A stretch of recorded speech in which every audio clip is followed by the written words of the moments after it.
A growing number of young Vietnamese are moving to Japan to study as more Japanese firms open offices in Vietnam. But some of the students are finding it hard to pay back their student loans and end up committing crimes. NHK World's Gwen Cam Thuy reports from Hanoi. This Japanese language school opened 6 years ago. The number of students enrolled here has since increased more than 20-fold. Studying in Japan is expensive, but the students think it would help them find high-paying jobs at Japanese firms and elsewhere. I want to work in Japan. That's why I want to study the Japanese business style.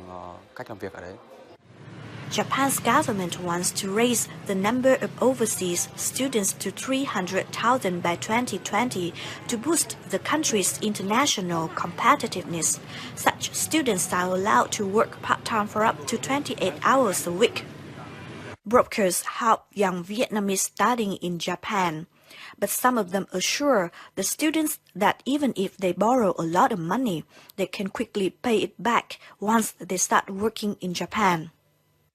This person used to work as a broker in Hanoi. She agreed to be interviewed on condition of anonymity. Brokers will do anything to get people to study in Japan. They sweet-talk prospective students, asking them if they want to earn money in the country.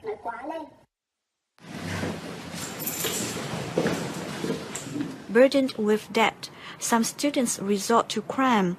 This former student in her 20s is serving time in a Japanese jail. I paid a broker about $14,000 in Vietnam.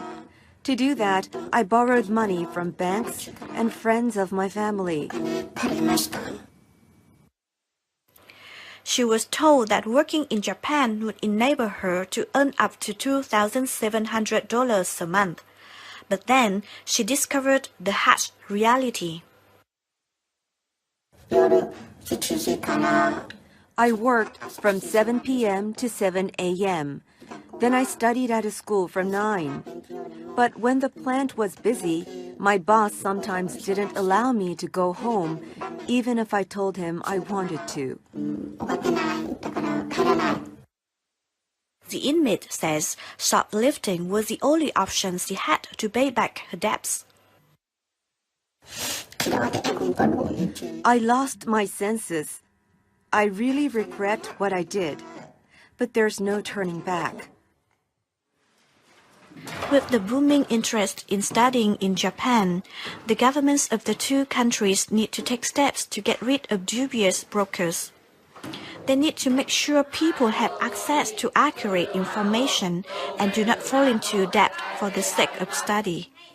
Gwen Cam Thuy, NHK World, Hanoi.